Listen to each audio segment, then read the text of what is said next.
Esta es la historia de la organización criminal más peligrosa y secreta del mundo, la mafia. La mafia nació en Sicilia, pero pronto sería exportada desde esta isla italiana hasta los Estados Unidos, donde se convertiría en la Cosa Nostra. Durante todo el siglo XX, un siglo marcado por las guerras mundiales y los asesinatos políticos, la mafia desempeñaría un papel clave en los acontecimientos mundiales. Nuestro programa sigue los pasos de los hombres que había detrás de esos acontecimientos, los grandes jefes de la mafia, los grandes dones, más conocidos como los padrinos.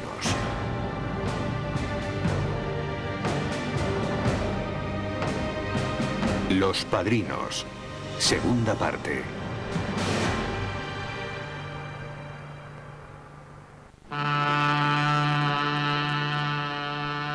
...1937... el padrino Vito Genovese, de 40 años de edad, llega a la Italia fascista desde los Estados Unidos. Viene huyendo del departamento de policía de la ciudad de Nueva York, que le quiere arrestar por homicidio. Genovese se da cuenta inmediatamente de que el régimen de Mussolini podría significar grandes oportunidades y nuevos negocios. Pide que envíen desde los Estados Unidos un cargamento de cocaína, una droga de moda entre la élite intelectual italiana. Se las arregla para entrar en el círculo social del conde Galeaccio Ciano, que estaba casado con Eda, la hija favorita de Mussolini. Incluso financia la construcción de un edificio para el partido fascista.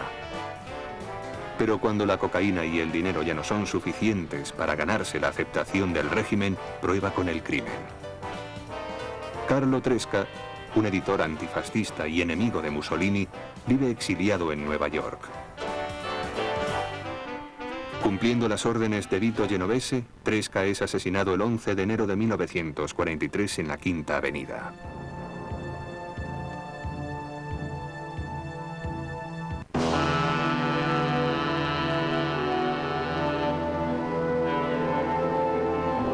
A sus 30 y tantos años, Bugsy Siegel era tan guapo como un actor de Hollywood. Era también famoso por ser un pistolero muy rápido.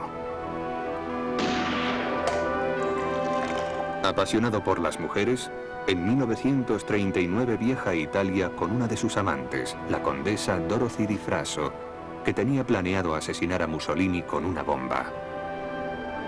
Aunque la condesa en realidad no lo intentó nunca. Pero Bugsy se encontró dentro de lo que los nazis llamaban la fortaleza de Europa, un continente bajo la ocupación de los nazis. Bugsy era gángster y además judío.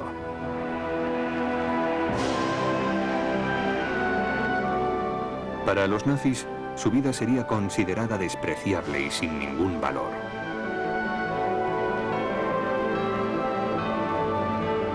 Horrorizado por el antisemitismo, Bugsy abandona a la condesa y regresa a los Estados Unidos.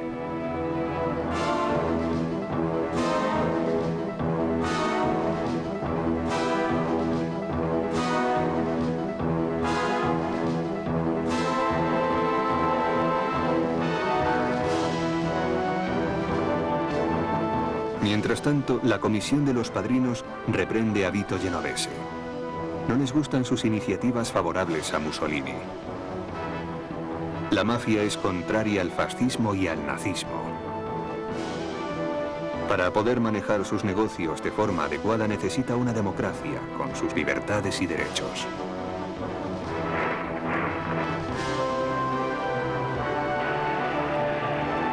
Diciembre de 1941. Los Estados Unidos entran en la Segunda Guerra Mundial. Pronto descubre que sus muelles no son seguros, que todavía hay huelgas en las fábricas y que los submarinos enemigos pueden llegar hasta las costas en las que se almacenan los suministros.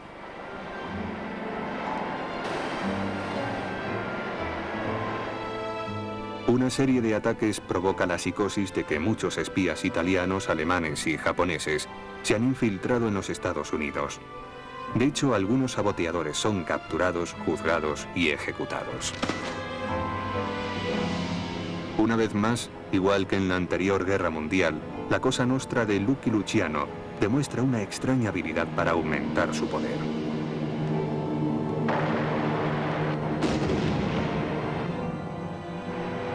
Los astilleros de la Armada en Nueva York estaban trabajando en el Normandie, que sería el transatlántico más veloz del mundo, capaz de evitar a los submarinos alemanes mientras transportaba a Europa a las tropas estadounidenses.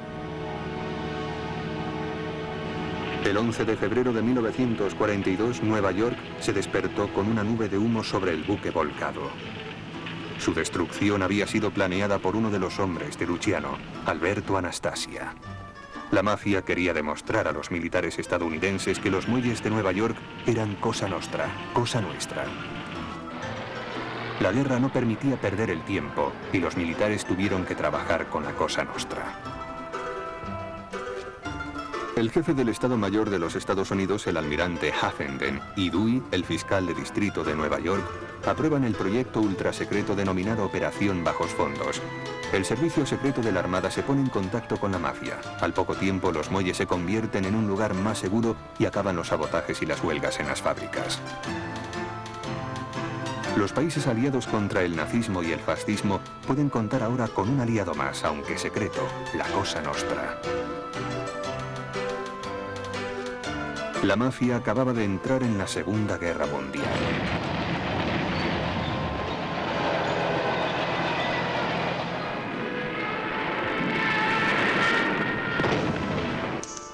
La cooperación con la mafia se extiende al desembarco de los aliados en Sicilia el 9 de julio de 1943, que supuso la mayor operación naval de la historia.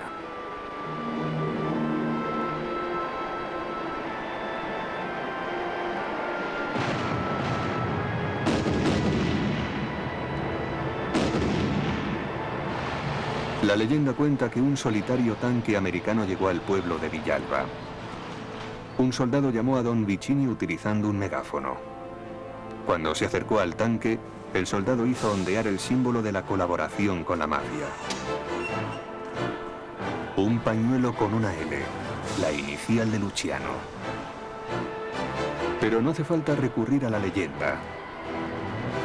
En el corazón de la zona de guerra, un operador filmó a un pescador transportando a un hombre de honor que iba a embarcar en un buque militar.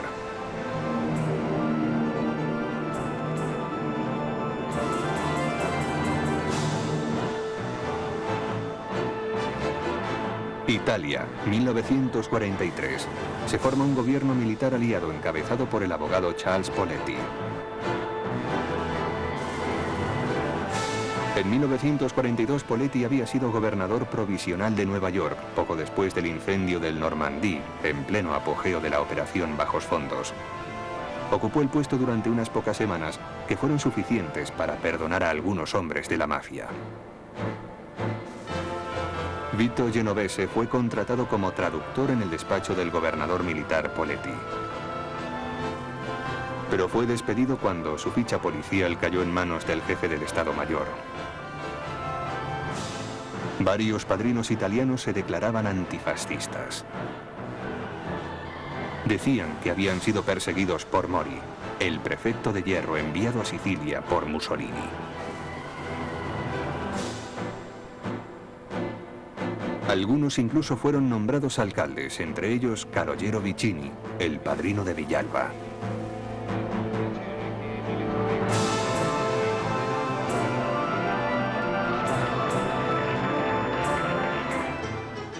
Al finalizar la Segunda Guerra Mundial, en Sicilia nació un movimiento separatista que favorecía la anexión de la isla italiana a los Estados Unidos. Uno de los líderes de este movimiento era el padrino Don Calogero Vicini. En Roma había llegado el momento de convocar elecciones para formar el primer gobierno democrático después de 20 años de dictadura.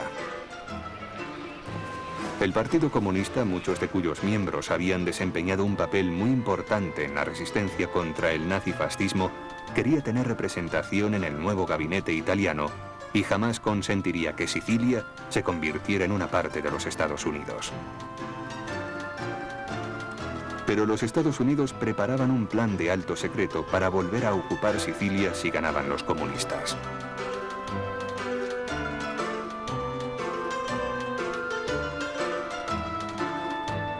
El racionamiento de la harina provocó una reacción inesperada. Un hombre abrió fuego. Se llamaba Salvatore Giuliano. Se convirtió en jefe de una banda, en un importante luchador del movimiento separatista que le nombró comandante del ejército revolucionario. Para anexionar Sicilia a los Estados Unidos, primero había que poner freno a los comunistas. El 1 de mayo de 1947, el Día del Trabajo, los hombres de Salvatore Giuliano atacaron a los trabajadores que se manifestaban en Portella delle Ginestre, cerca de Palermo. Fue una matanza.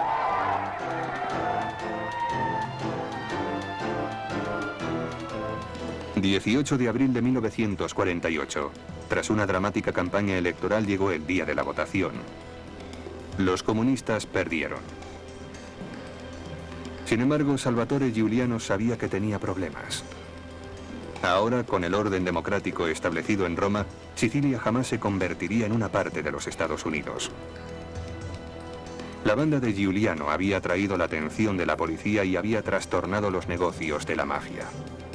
Los padrinos dictaron una sentencia de muerte.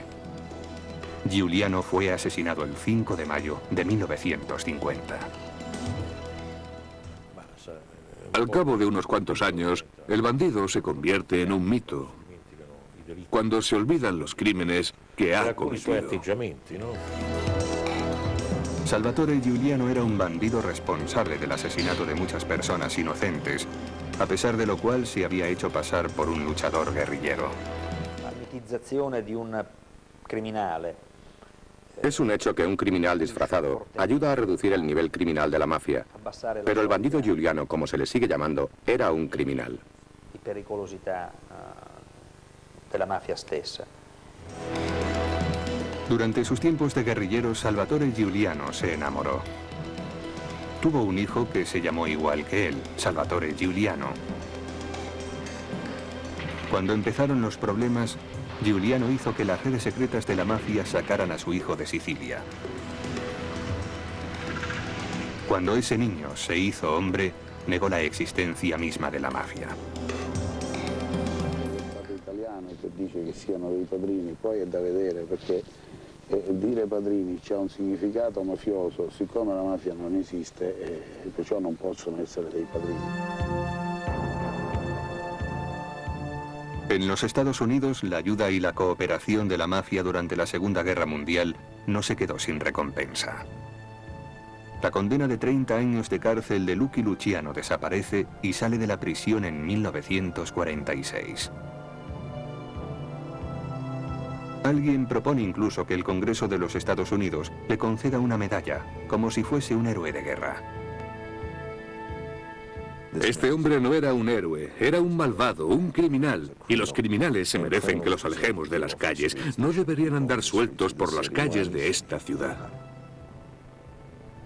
La propuesta de la medalla pronto se olvida. Al fin y al cabo, Luciano sigue siendo un criminal. Es enviado a Sicilia con la condición de que no regrese nunca más a los Estados Unidos. En silencio, Lucky Luciano empieza a reforzar sus relaciones con don Calogero Vicini de Villalba, el único padrino siciliano en el que realmente confía. Lucky Luciano era por supuesto un criminal muy inteligente y eficaz, que actuó en Italia como cabeza de puente y facilitó las negociaciones entre las dos organizaciones y reforzó sus contactos. Per creare anche delle omologazioni. En los años 50 la economía de Italia cambió de una forma espectacular. El país empezó a convertirse en una nación moderna e industrializada. Inevitablemente la mafia siciliana empezó a decaer. Era el momento de crear una nueva generación de mafiosos.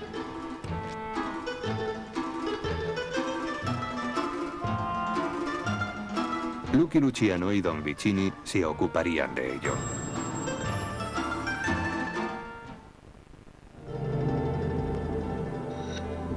Estados Unidos en los años 50. La comisión estaba formada por 5 familias, la junta directiva de la mafia. Los Gambino, los Genovese, los Bonanno, los Colombo y los Lucchese.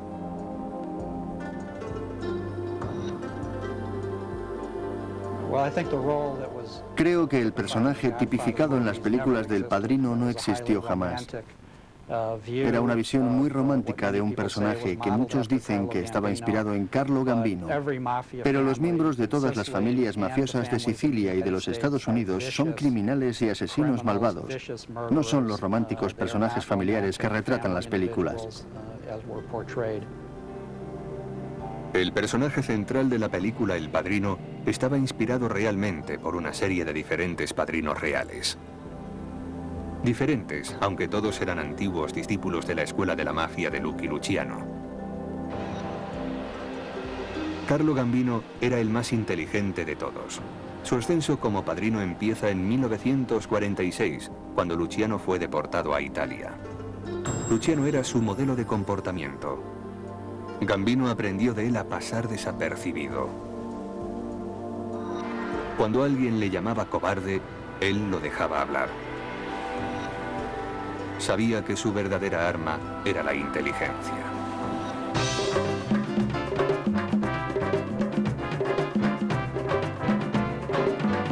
En 1947, tras un solo año en Italia, Lucky Luciano ya pensaba que Italia era demasiado pequeña para él.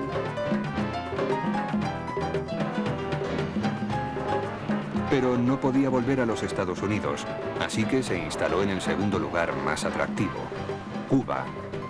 Otro paraíso para la mafia, donde los padrinos americanos habían ampliado sus negocios de casinos y salas de fiestas. Luciano convocó otra conferencia del mundo del AMPA, esta vez en La Habana.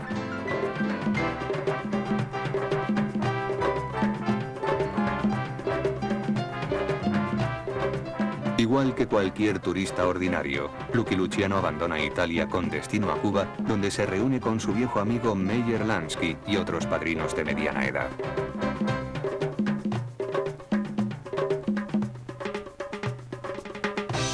En Cuba, Luciano explica su plan a los otros padrinos. Ahora existe un mercado global para las drogas del que quiere obtener beneficios.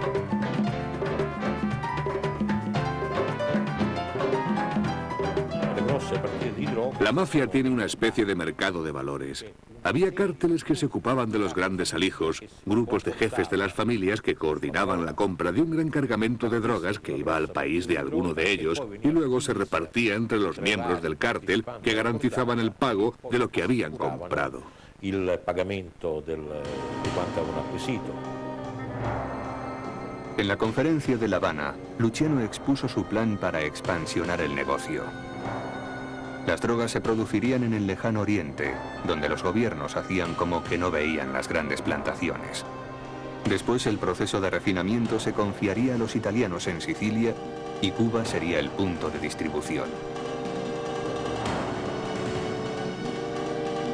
Para trasladar a ultramar la droga refinada, podían confiar en los italianos relacionados con la mafia que viajaban a los Estados Unidos para ver a sus familiares.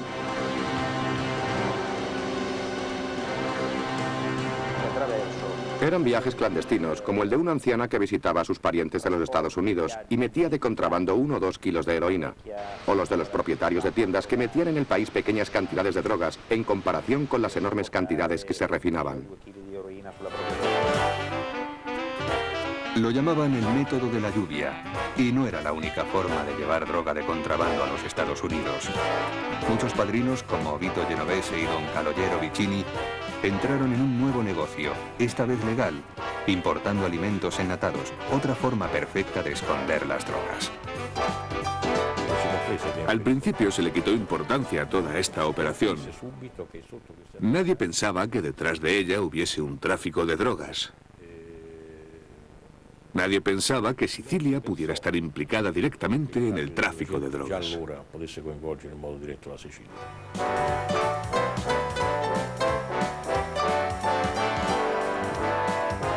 Irónicamente, el negocio de alimentos enlatados de los padrinos se convirtió en un éxito por sí mismo. La Cosa Nostra empezó a traficar con drogas en los 50 y mejoró este negocio durante casi 3 décadas, consiguiendo no solo convertirse en parte del tráfico mundial de las drogas, sino también llevar el negocio por su cuenta, gracias a las fuentes de producción de heroína en el lejano oriente y en Oriente Medio, a los enormes mercados occidentales y a sus propios canales de distribución, muy seguros y rentables.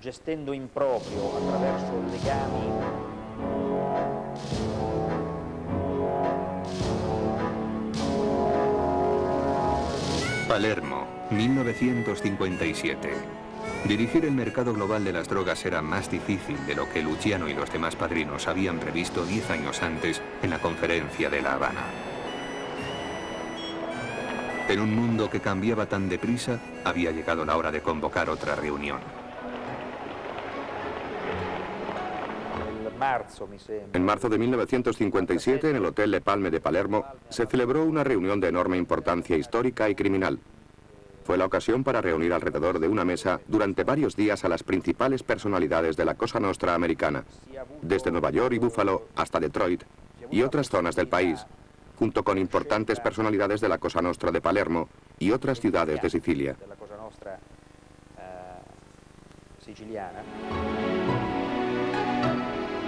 Para el mundo del AMPA es una conferencia histórica a la que asisten todos los padrinos. Si queremos encontrar la forma de definir la reunión del Hotel Le Palme, la podemos resumir de la siguiente forma. La mafia italiana se modeló a sí misma, a semejanza de la americana, sin abdicar de su autoridad ante sus primos americanos, y abrió canales muy rentables al tráfico de drogas. Pocos meses después de la conferencia de Palermo, Vito Genovese, por iniciativa propia, convoca otra reunión, esta vez en los Estados Unidos. La conferencia de Appalachian, en el norte del estado de Nueva York, se celebra a finales de 1957. Creemos que su principal intención era que los jefes de las familias americanas decidieran si se iban a implicar o no en el tráfico de heroína de sus primos sicilianos. En Italia, Luciano entiende inmediatamente que la verdadera intención de Vito Genovese es hacerse con el control de la comisión.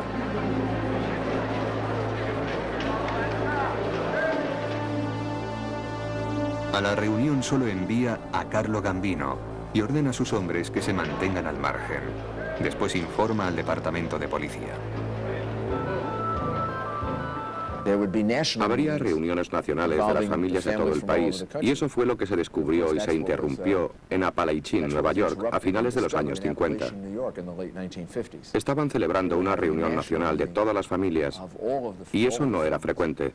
Ese tipo de reuniones se celebraban muy de vez en cuando, porque eran peligrosas. El departamento de policía de Nueva York irrumpe en la reunión y arresta a algunos de los padrinos, incluido Carlo Gambino, que había sido el chivo expiatorio de Lucky Luciano. La jugada de Luciano coge desprevenido al FBI. Tras años de sostener que la mafia no existía, el director del FBI, J. Edgar Hoover, se puso a trabajar. La Cosa Nostra había perdido su legendaria invisibilidad.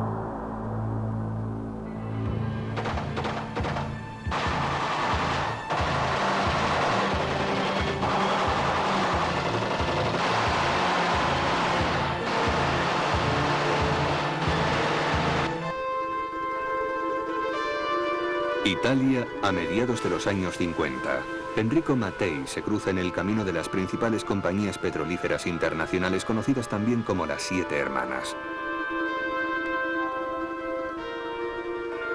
Como presidente de AGIP, la compañía petrolífera estatal italiana interfiere en el enorme negocio del oro negro.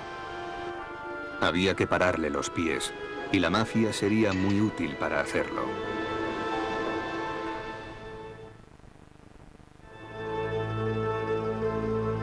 Enrico Mattei había sido un gran mando de la resistencia durante la Segunda Guerra Mundial. Fue uno de los que habían decidido enviar una unidad para que arrestase a Mussolini.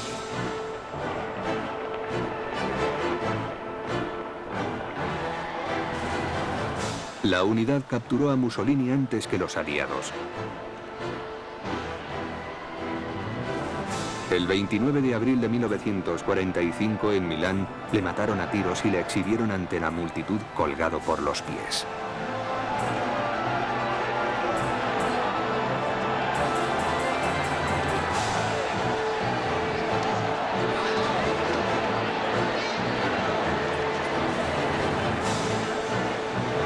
Después de la guerra, Mattei podría haber ocupado cualquier puesto político de prestigio. Inesperadamente, pidió lo que parecía un puesto sin porvenir, la dirección de la compañía petrolífera estatal AGIP. Pero entonces Mattei encontró petróleo por todas partes. En pocos años ascendió rápidamente en el mercado global del oro negro.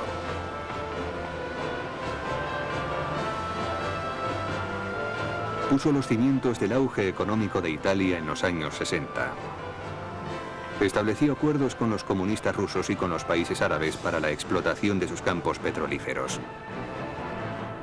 Mattei pronto se convierte en un problema para las compañías petrolíferas internacionales, que se dan cuenta de que su monopolio sobre el oro negro está en peligro. El 27 de octubre de 1962, Mattei se sube en Sicilia a un jet privado. Despega de Catania a las 4:57 de la tarde. Exactamente 2 horas después, el avión se estrella en Bescapè, cerca de Milán.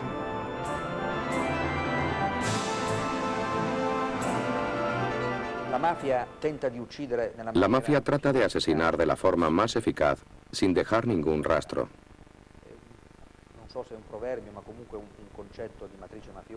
La mafia dice que un asesinato perfecto es el que elimina el cuerpo y elimina también su recuerdo.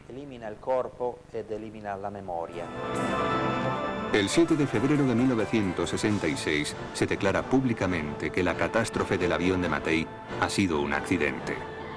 Pero en septiembre de 1994 se reabre la investigación. El informador de la mafia, Gaetano Ianni, testifica que el avión de Mattei fue saboteado por la mafia siciliana como un favor a sus primos americanos. Hasta hoy no existe un veredicto oficial sobre el caso.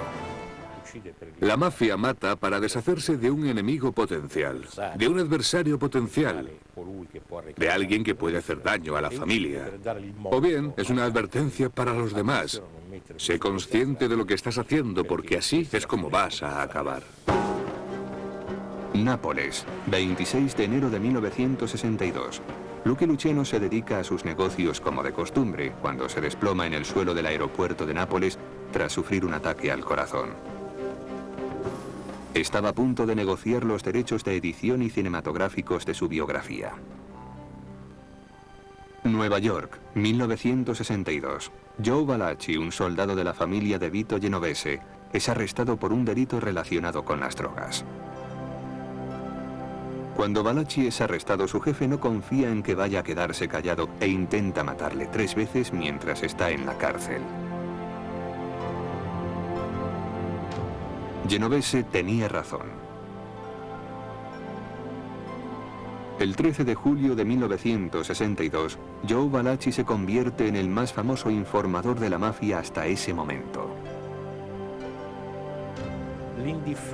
La indiferencia que solía caracterizar la actitud hacia la mafia de la mayoría de la gente había cambiado. Era mucho menor. La gente se dio cuenta de que la mafia era un fenómeno criminal y eso podía conducir al final de la mafia. El muro de silencio que había rodeado a la mafia durante décadas empieza a mostrar sus primeras grietas.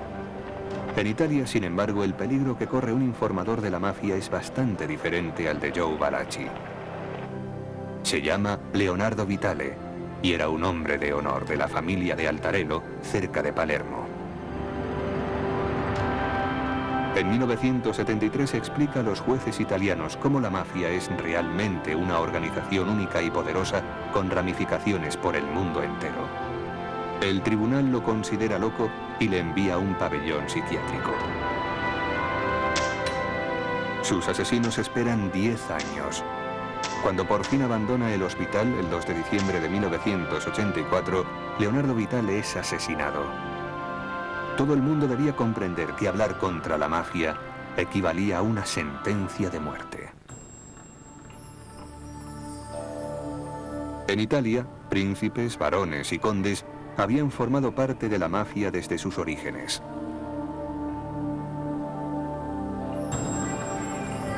Incluso Joseph Bonanno, uno de los miembros fundadores de la mafia americana, era de familia noble. La puerta de bronce del Duomo de Pisa lleva el nombre de la familia Bonanno. Sin embargo, a él no le gustaba que le llamaran Don, prefería que le llamaran el padre.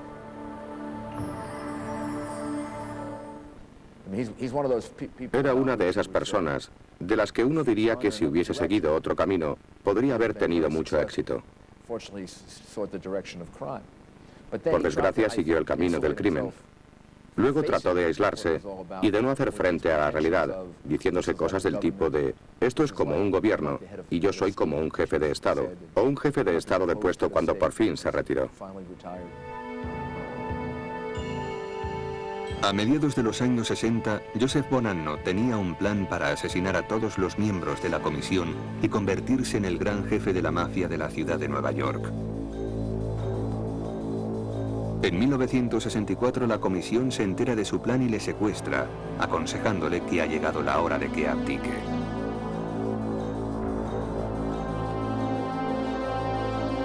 Él accede sensatamente. Carlo Gambino hizo una elección diferente a la de Bonanno y retuvo el control de su familia hasta sus últimos días. Había aprendido la lección de Lucky Luciano sobre la invisibilidad mejor que ningún otro padrino.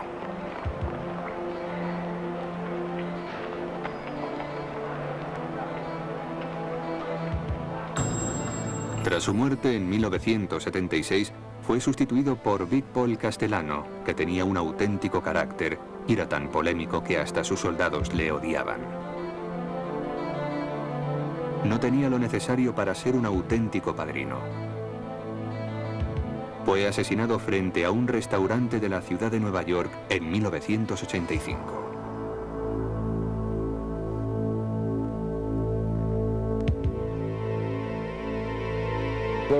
En las fuerzas de la ley ha habido un montón de héroes italoamericanos, pero no son conocidos.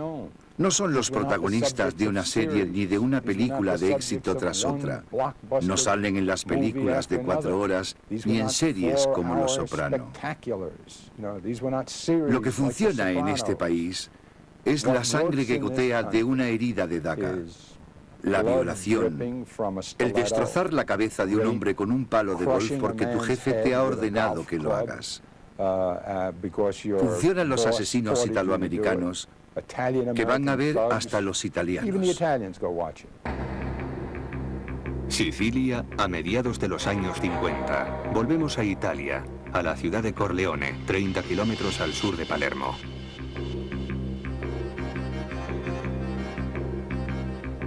Durante décadas esta pequeña ciudad estuvo dominada por don Michele Navarra, un padrino que además era médico y cuyo único interés era el poder.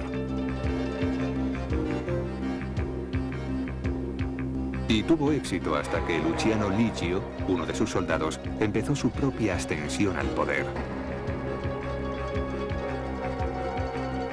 El 2 de agosto de 1958, Liggio decide que ha llegado el momento de sustituirle y asesina a don Michele Navarra. Entonces forma la banda de Corleone, una de las más sanguinarias de la historia de la mafia.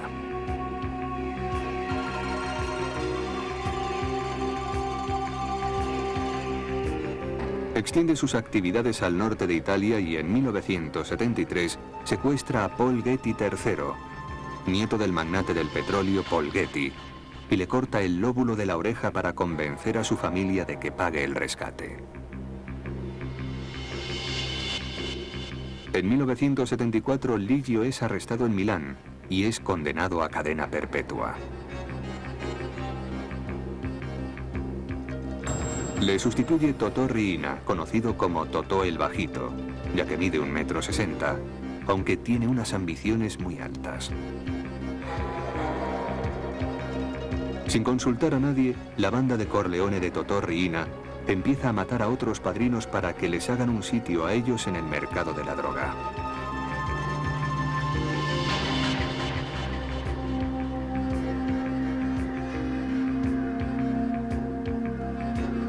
No hay que atacar a ningún cargo oficial del gobierno, había ordenado Lucky Luciano muchos años antes. Pero a mediados de los años 70, su lección había sido olvidada. En Sicilia, la banda de Corleone mató a policías.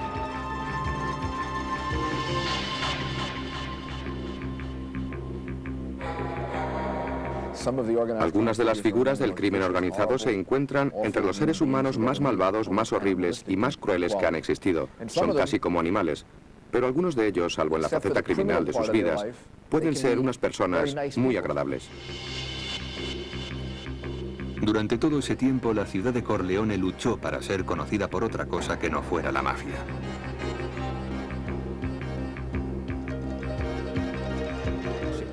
Hay que reconocer que en Corleone se han dado unos grandes pasos adelante, considerando la omertà tan impenetrable que existía. Ha cambiado mucho, ha habido un despertar, un renacimiento excepcional. Michele Sindona nació en Patti, cerca de Messina, en 1920. Era un genio matemático y financiero que consiguió el éxito blanqueando el dinero de la mafia tanto en Italia como en los Estados Unidos.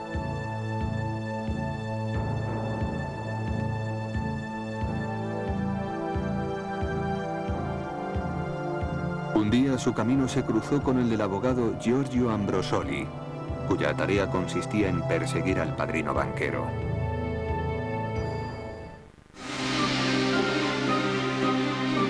Michele Sindona, hijo de un empresario de pompas fúnebres, nació en 1920 en Patti, cerca de Messina.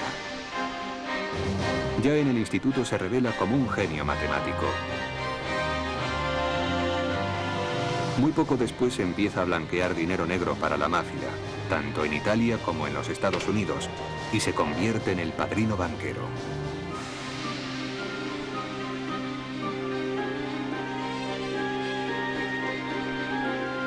Milán, 27 de septiembre de 1974. El abogado Giorgio Ambrosoli es asignado por los tribunales italianos para que liquide una de las muchas compañías controladas por Michele Sindona. En su investigación, Ambrosoli descubre los secretos del imperio Sindona y sus vínculos con la mafia.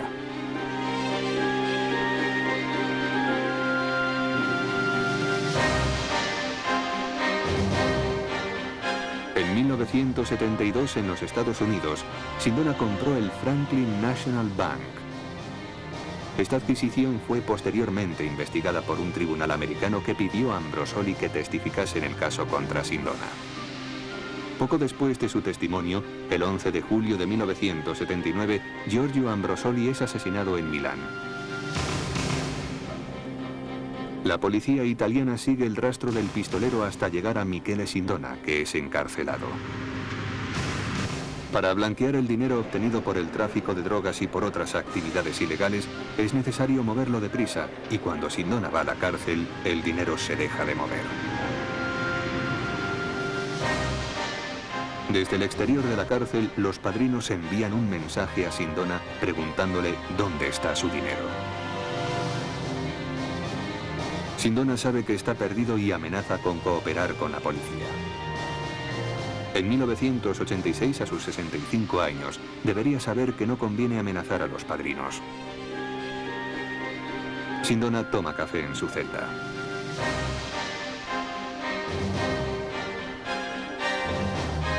Está envenenado con cianuro. El aspirante a padrino Stefano Bontate se había cambiado el apellido. Antes era Bontà, que significa bondad en italiano. Le cuesta mucho trabajo pasar desapercibido. Después de adoptar el título de Don, pretende vivir lujosamente y codearse con la alta sociedad de Palermo. Bontate decide acabar con el poder de la banda de Corleone.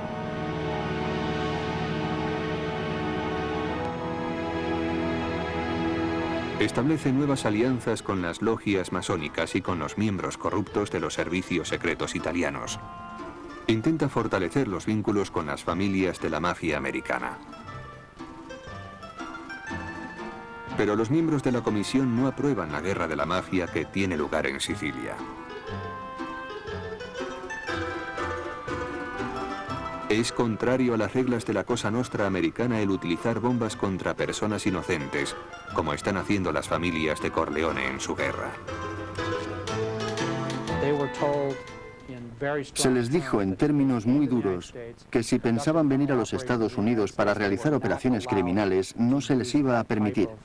que no iban a llamar la atención de los agentes defensores de la ley ni del público americano, entregándose a esa clase de actividades en este país. La Cosa Nostra americana decide separarse de los sicilianos. Básicamente se cancelan los acuerdos de la reunión de 1957 en el Hotel Le Pal.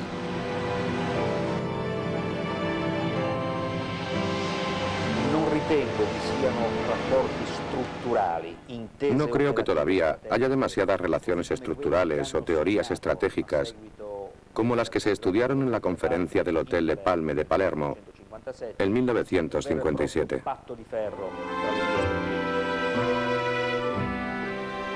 Stefano Bontate no vivirá para convertirse en el padrino de Corleone. Es asesinado en Palermo el 23 de abril de 1981. Su asesinato hace que en Italia estalle otra guerra de la mafia a gran escala.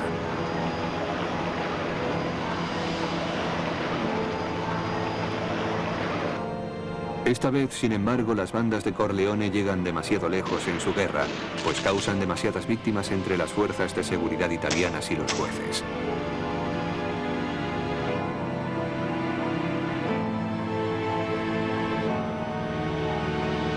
Solo en Palermo, las bajas aumentan de 101 a 150 víctimas entre 1981 y 1982.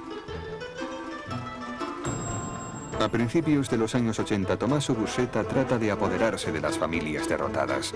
Es uno de los viejos padrinos que aún sigue en la brecha.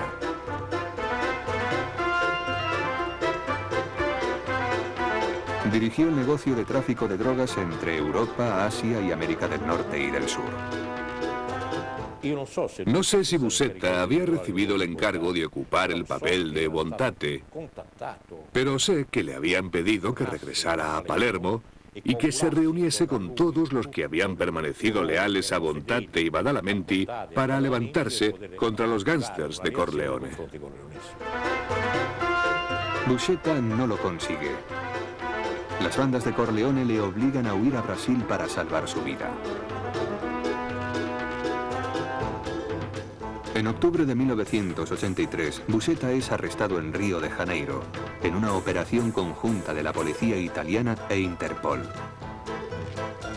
Cuando el juez italiano Giovanni Falcone va a Brasil a interrogarle, Buscetta decide que Falcone es un hombre en el que puede confiar. Decide hablar. En julio de 1984 es extraditado a Italia. El juez Falcone permite a Buscetta hablar libremente, incluso cuando describe a la mafia en términos románticos.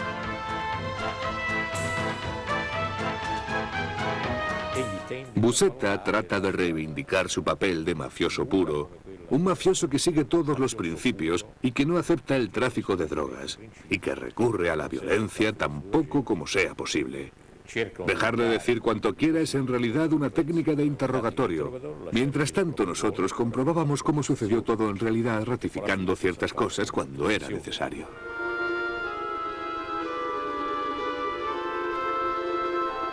Totò Riina y sus hombres de Corleone atacaron al gobierno italiano asesinando al juez Giovanni Falcone, a su mujer y a sus guardaespaldas con una bomba.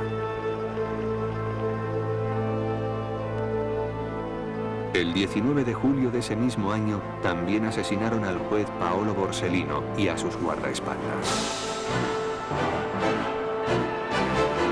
Los dos jueces habían sido fundamentales para reunir las pruebas de lo que en Italia se llamó el primer maxi proceso contra la mafia a finales de los años 80. En diciembre de 1987, al final del juicio, el Tribunal de Palermo encontró culpables a 344 de los 456 acusados. 19 de ellos fueron condenados a cadena perpetua.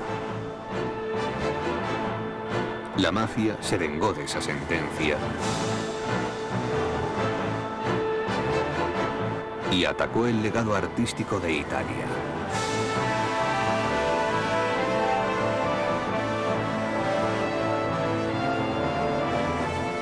El 9 de mayo de 1993, incluso el Papa, en su visita a Sicilia, expresó su indignación por el caos reinante. Mafia non può cambiare e calpestare questo diritto santissimo di Dio. Questo popolo siciliano, non può vivere sempre sotto la pressione di una civiltà contraria, civiltà della morte. Lo dico ai responsabili, convertitevi, una volta verrà il giudizio di Dio. Una vez más, la mafia había llegado demasiado lejos. Uno a uno, los gángsters de Corleone son detenidos. El 15 de enero de 1993, Totò Riina es arrestado en Palermo. Es procesado, declarado culpable y condenado a cadena perpetua.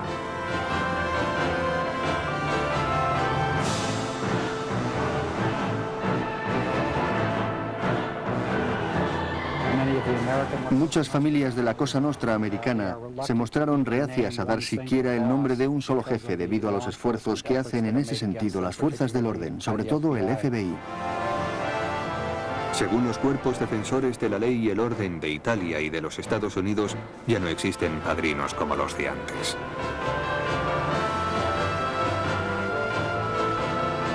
En otro tiempo, los jefes de la Cosa Nostra eran invisibles como mafiosos, pero reconocibles como padrinos. Ahora solo pueden esconderse. La Cosa Nostra está tratando de reanudar sus negocios sin hacer nada escandaloso para poder evitar a los gobiernos y a los organismos investigadores, lo cual es clave para los cambios que están teniendo lugar. Para sobrevivir, la Cosa Nostra no tiene otra alternativa que tratar de transformarse y ocultarse rodeándose de silencio. Pero sin la guía de los padrinos, la mafia no ha logrado recuperar su antiquísima invisibilidad. Se ha vuelto vulnerable. No podemos relajarnos porque la mafia se aprovecha de esos momentos haciéndose más fuerte de lo que era antes. Lo que quiere es silencio y paz.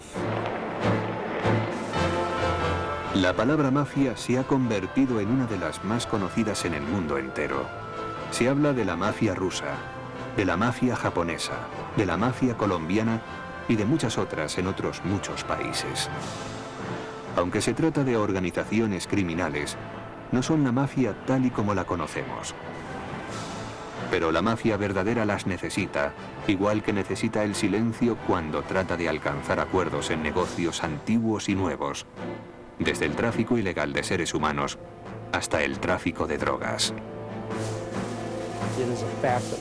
Es sin duda una tendencia muy peligrosa, porque no luchan entre sí, sino que se asocian y crean vínculos. Sabemos que la única forma de hacerles frente es asociándonos también nosotros en el mundo entero. Queremos ser depositarios del legado del juez Falcone.